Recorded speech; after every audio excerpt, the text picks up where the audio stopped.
After taking the George Parks Highway from Fairbanks to Denali National Park, we continued south to Denali State Park and the Kasugi-Ken campground.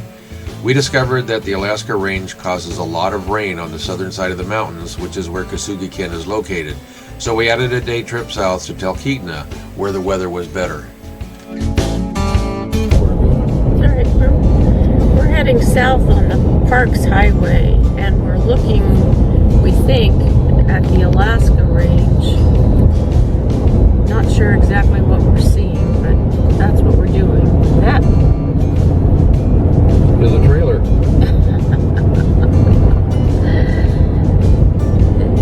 Some real rugged mountains with clouds covering them.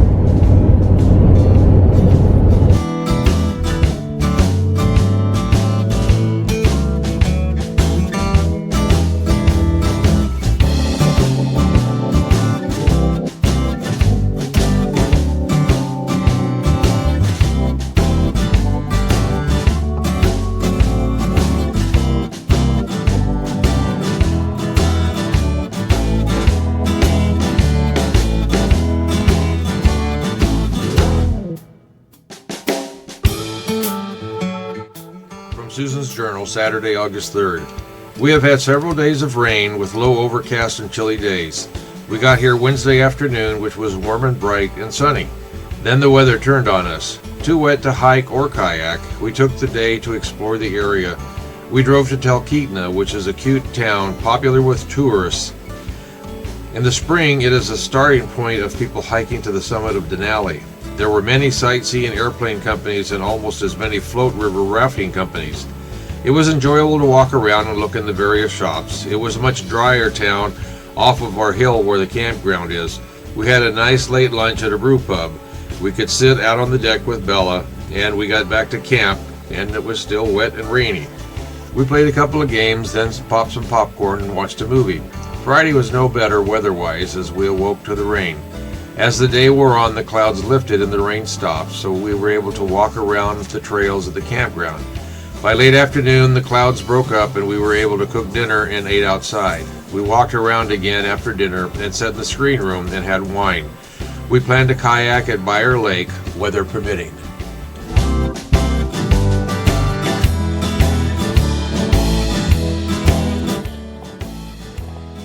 Fireweed.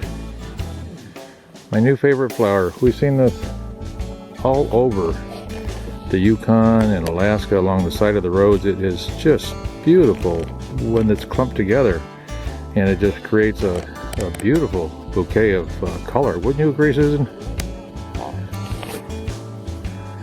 This is just a small sampling, and there's a small sampling of Susan and Bella in Kasugi-Ken Campground, Alaska, on the Moose Loop. Is that what they call it? Flat. Moose Flat.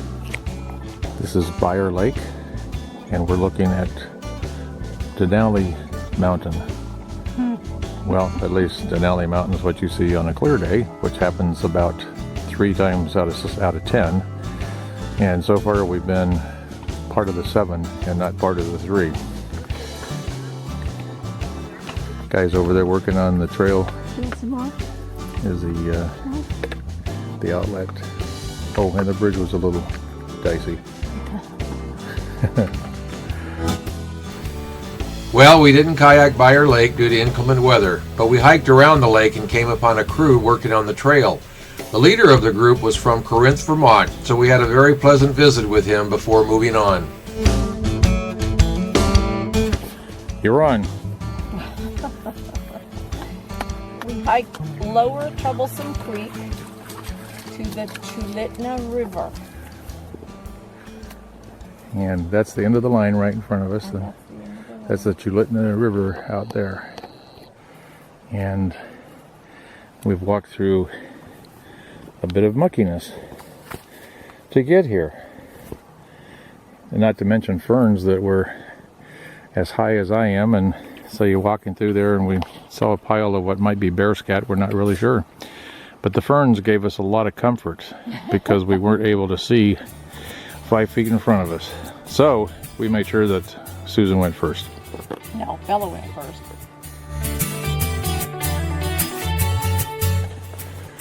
Into the fern forest we go.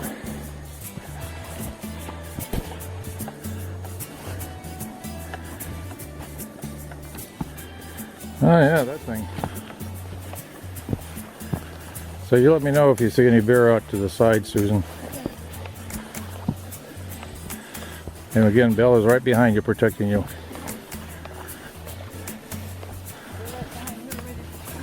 Yep, Bella and I are both ready to hightail it out of here. And this is after the ferns.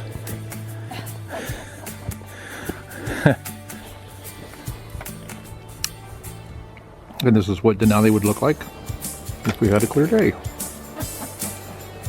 This is what it looks like with the overcast. And that's what Bella looks like on concrete instead of out in the mud.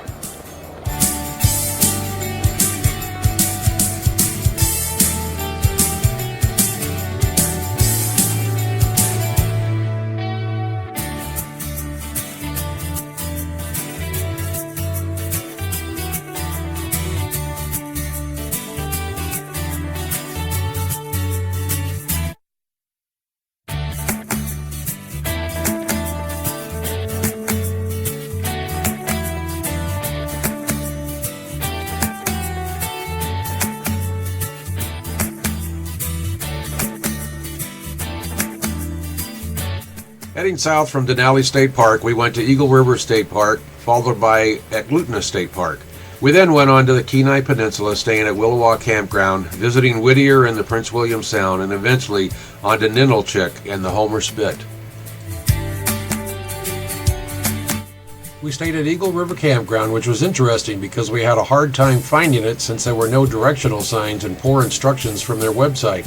Once we found the campground, we had to use our own intuition to find the site assigned to us, which turned out to be a pretty nice site. We went into Eagle River and did our shopping at Walmart. Then after dinner, we walked along the river, which was moving very fast. Although it was a beautiful setting, the area is too close to development, so we only stayed one night here. This is the Eagle River, and I'm shouting so that maybe we could hear the recording. It's obviously glacial runoff because of the color of the water. There's a hell of a log jam down here also. I don't know if we can see it on the video. What's that? What'd you say? If we could kiss our sweet asses goodbye. Oh, if we fell in, yes, I would agree. The cool air. Yeah, it feels good. That's kind of right below us.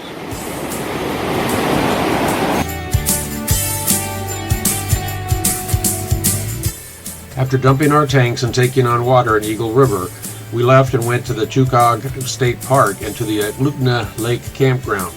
We're at least 10 miles into a remote canyon at a very nice campground. We had lunch after setting up camp and decided to put the kayaks into the lake.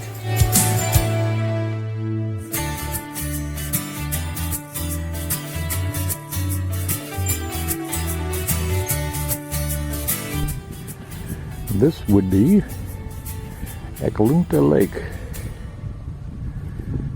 Very pretty area. And the only thing here that we know of is the campground, since the road ends at the campground in the lake.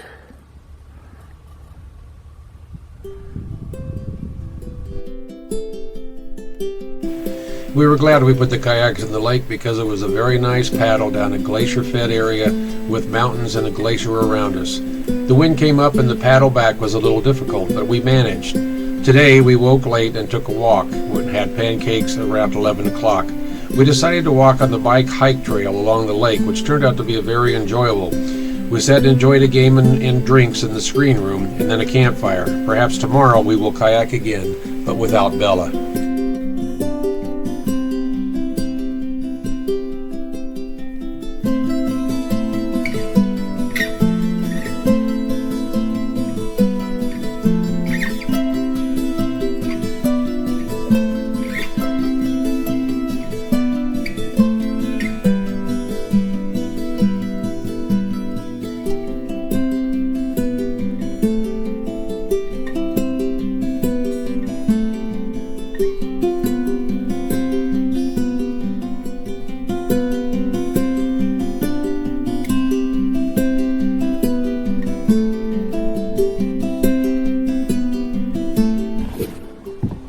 So Susan, what do you think of Eklunta Lake? It's beautiful. It is, isn't it? Gorgeous morning. Yeah.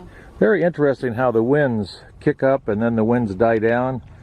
We were paddling into the wind for quite some time there, and then suddenly the wind died down, and we expect going back that we'll be fighting a breeze that will kick up, you know, maybe 6 to 8 miles an hour. But it is a beautiful and remote paddle.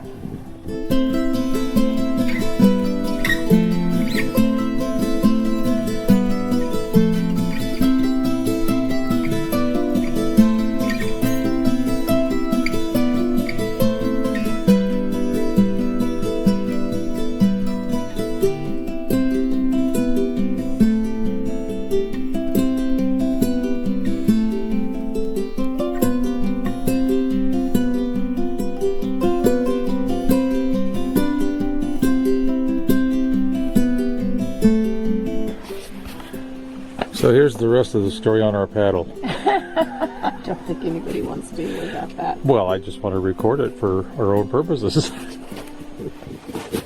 We survived. We survived. We came back. We headed out and we were surprised to have a little bit of a headwind. And then everything got very calm and the lake was completely placid. And then we started heading back and we could see the wind kicking up the water in front of us. And the last 2 miles were horrific. I would say more than 2.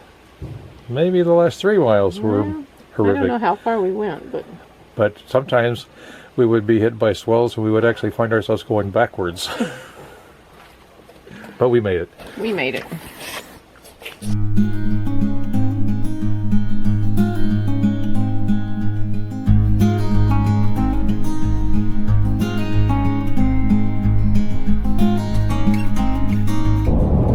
We are driving on the Seward Highway along the Turnagain Arm of Cook Inlet. And it's gorgeous. Just gorgeous. There's some more that's coming into view. Glacier after glacier after glacier. And construction after construction after construction.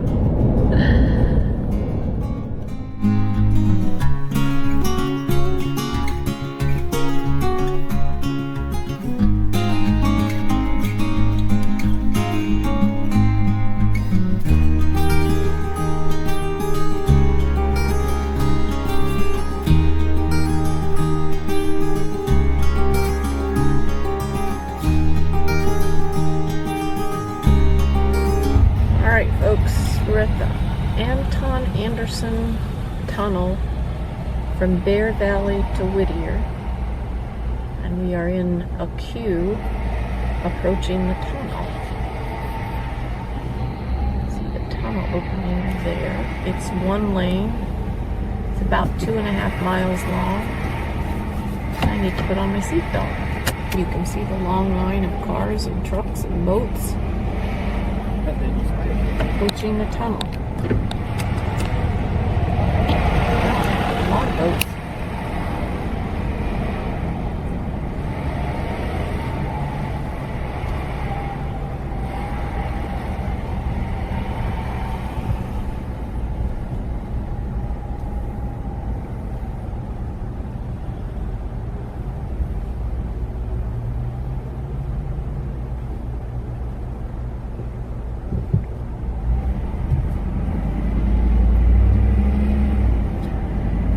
This is a one-way tunnel. Every half hour they allow traffic going from this valley into Whittier, and then on the hour traffic coming from Whittier back to the valley.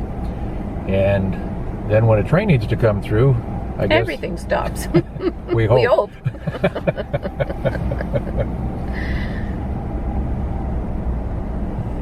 Very interesting. 2.5 miles tunnel. There's a railroad track. And into the tunnel we go. We'll check you on the other side. All right, folks, we're approaching the end of the tunnel. It's been very interesting.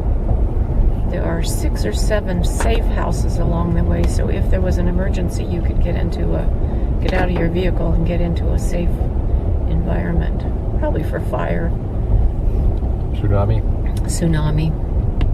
all these wonderful things. rain. There's also been quite a lot of dripping in here.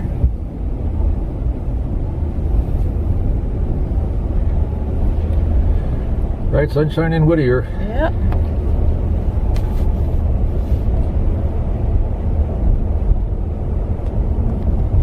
And there you have it, folks, the end of the tunnel. Not a lot of people going the other way right now.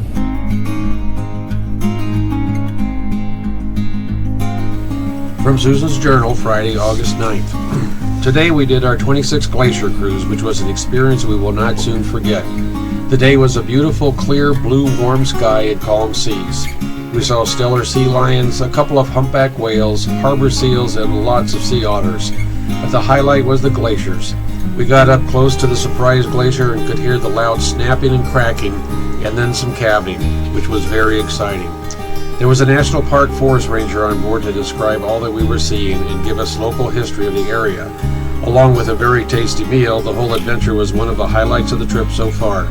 We know there is lots more to come, and we look forward to each new day full of new adventures.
So Susan, how was the Phillips 26 Glacier cruise? Thank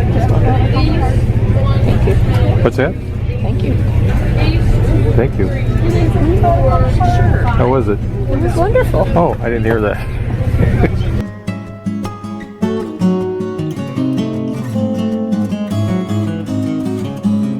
This is the Byron Glacier Trail. From just maybe a half a mile from where we're camped at the Willowa Campground.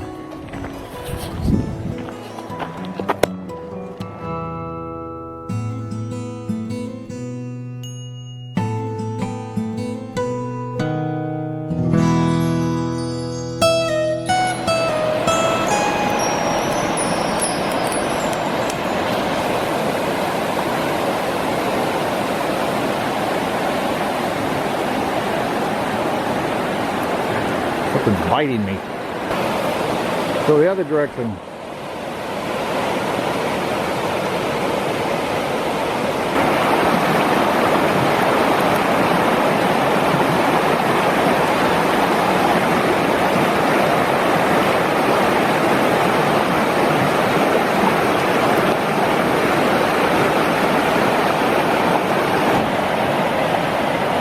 Bella was here.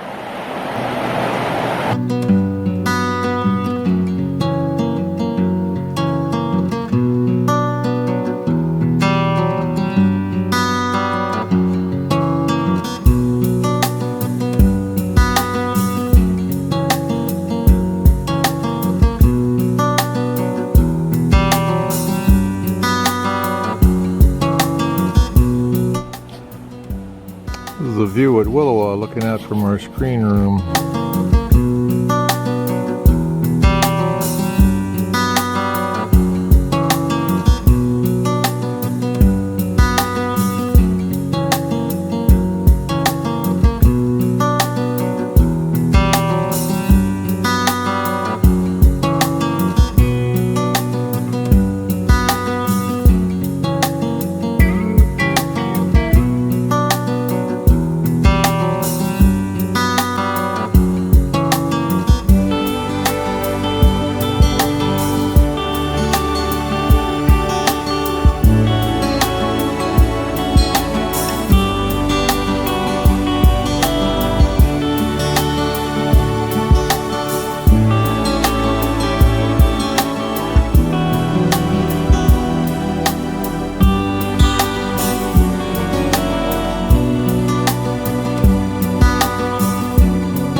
This is the port of Homer, Alaska.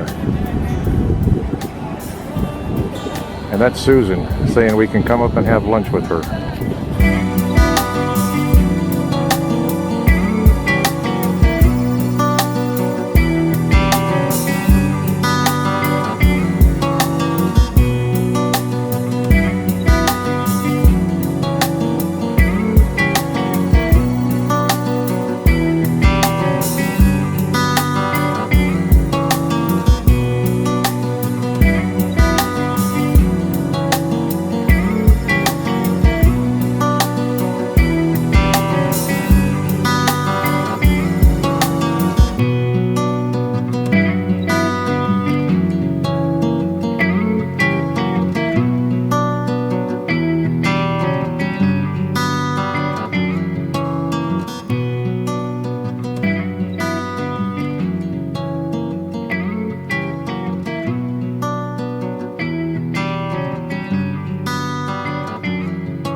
This is our $70 video from Seating View RV Park that went into foreclosure and took our $70 and ran with it.